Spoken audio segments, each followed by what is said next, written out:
The U.S. and Iran exchanged renewed fire over the weekend as negotiations to end the war continue and seem stalled. U.S. Central Command announced it had conducted what it once again deemed self-defense strikes on Iranian radar and command and control sites for drones. CENTCOM says the strikes were in response to aggressive Iranian actions that included the shootdown of a U.S. MQ-1 drone that was operating over international waters. The U.S. military then responded by eliminating Iranian air defenses, a ground control station, and 2 one-way attack drones that it says pose clear threats to ships transiting regional waters. All of that according to CENTCOM. Iran's Revolutionary Guard, meanwhile, claims it launched a retaliatory strike, while Kuwait said it was intercepting incoming drone and missile fire.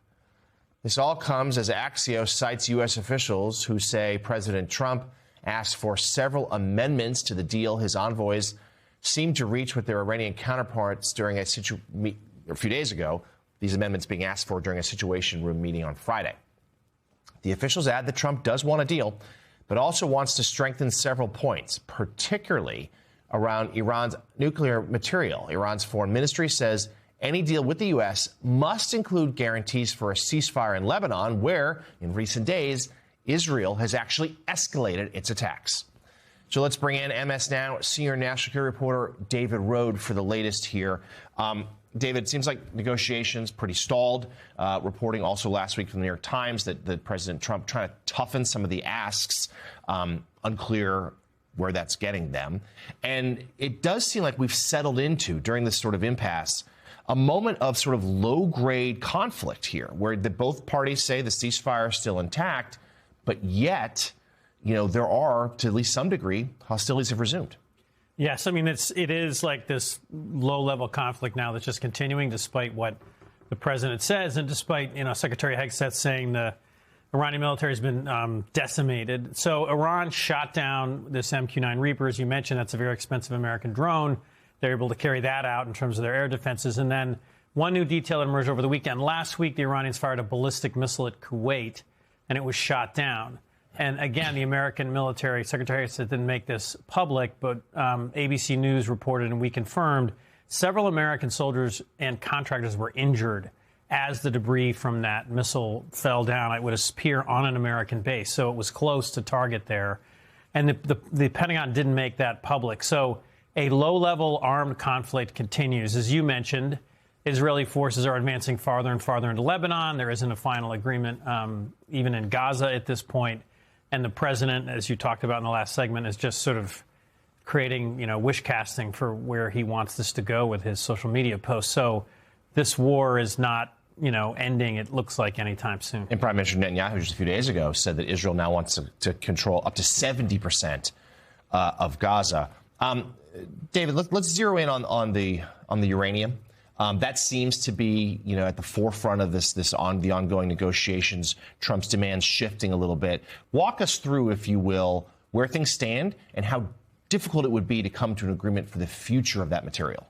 So, again, the reporting is that from Axios and the New York Times, that the president this specific thing was that he wanted in the memorandum some kind of agreement that the enriched uranium would be removed to the United States. The earlier language that they would just talk about how to dispose of that uranium, and what the Iranians have talked about is downblending it. That's where you bring the enrichment level down so it can't be used to make nuclear bomb. That specific offer to downblend that uranium was on the table the day before the U.S. began these strikes. The Omani foreign minister said that publicly. He said it to me and to Margaret Brennan of CBS News. And so it's sort of, here we go again about this same issue. And I don't think the Iranians are going to agree that the U.S. can come in and remove that enriched uranium. Maybe that's unreasonable on their part. Maybe they should agree to that. But they won't. They feel they're winning. They will keep waiting. They would rather push off all the nuclear parts of these negotiations into this 60-day time frame. The president, I think, senses how politically damaging it would be if Iran were to keep its enriched uranium as part of this interim deal.